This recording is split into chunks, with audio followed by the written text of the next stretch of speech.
ಕಾಟೇರ ನಂತರ ಡೆವಿಲ್ ಆದ ದಾಸ ದರ್ಶನ್. ಇಂದಿನಿಂದ ಡೆವಿಲ್ ಚಿತ್ರೀಕರಣ ಆರಂಭ.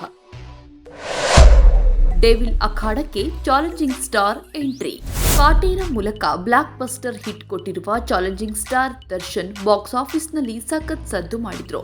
ಕ್ರಾಂತಿ, ಯಜಮಾನ ಸಿನಿಮಾಗಿಂತ ಕಾಟೇರ ಸಿನಿಮಾ ಅಕ್ಷರಶಃ ಬಾಕ್ಸ್ ಆಫೀಸ್ನಲ್ಲಿ ಧೂಳೆಬ್ಬಿಸಿತ್ತು. ಮಾಸ್ ಜೊತೆ ಕ್ಲಾಸ್ ಆಡಿಯನ್ಸ್ ಸೆಳೆದ ಸಿನಿಮಾ ದರ್ಶನ್ ಅಭಿಮಾನಿಗಳ ಮನತಣಿಸಿತ್ತು. ಕಾಟೇರ ನಂತರ ಯಾವ ಸಿನಿಮಾ ಎನ್ನುವಾಗಲೇ ಡೆವಿಲ್ ಎಂದ ದಾಸ ಈಗ ಡೆವಿಲ್ ಅಖಾಡಕ್ಕೆ ಎಂಟ್ರಿ ಕೊಟ್ಟಿದ್ದಾರೆ.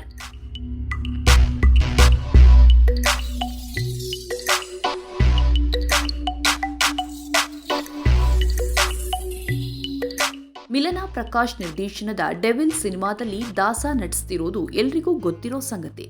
ದರ್ಶನ್ ಹುಟ್ಟುಹಬ್ಬಕ್ಕೆ ಡೆವಿಲ್ ಪವರ್ಫುಲ್ ಟೀಸರ್ ಬಿಡುಗಡೆಯಾಗಿ ಸಖತ್ ಸೌಂಡ್ ಮಾಡಿತ್ತು. ಡೆವಿಲ್ನಲ್ಲಿ ದಾಸನ ಸ್ಟೈಲಿಶ್ ಲುಕ್ ಕಂಡು ಭಕ್ತಗಣ ಸಖತ್ ಎಂಜಾಯ್ ಮಾಡಿತ್ತು. ಟೀಸರ್ನಿಂದಲೇ ಹೊಸ ಧಮ್ಮು ರಿಧಮ್ಮು ಶುರು ಮಾಡಿರೋ ಡೆವಿಲ್ ಸಿನಿಮಾ ಶೂಟಿಂಗ್ ಇಂದಿನಿಂದ ಆರಂಭವಾಗಿದೆ. ಬೆಂಗಳೂರಿನಲ್ಲಿ ಸಿನಿಮಾ ಫಸ್ಟ್ ಶೆಡ್ಯೂಲ್ ಚಿತ್ರೀಕರಣ ನಡೀತಾ ಇದ್ದು, ದಾಸ ಶೂಟಿಂಗ್ ಅಖಾಡಕ್ಕೆ ಎಂಟ್ರಿ ಕೊಟ್ಟಿದ್ದಾರೆ. ಅಕ್ಟೋಬರ್ನಲ್ಲಿ ಸಿನಿಮಾ ಬಿಡುಗಡೆ ಮಾಡಲು ಚಿತ್ರತಂಡ ಪ್ಲಾನ್ ಮಾಡಿಕೊಂಡಿದ್ದು, ಅದರಂತೆ ಚಿತ್ರೀಕರಣವನ್ನ ಆರಂಭಿಸಿದೆ.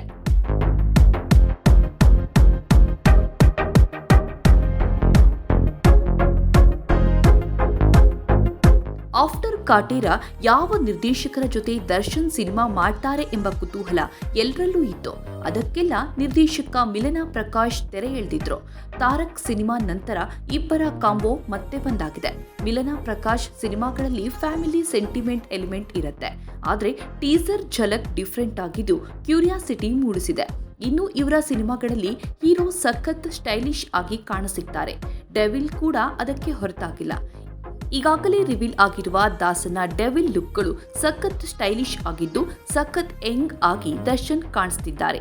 ಅದೇನೇ ಇರಲಿ, ಚಾಲೆಂಜಿಂಗ್ ಸ್ಟಾರ್ ಅಭಿಮಾನಿಗಳು ಮಾತ್ರ ಟೀಸರ್ ಕಣ್ತುಂಬಿಕೊಂಡಲ್ಲಿಂದ ಡೆವಿಲ್ ಜಪ ಮಾಡ್ತಿರೋದಂತೂ ಸತ್ಯ.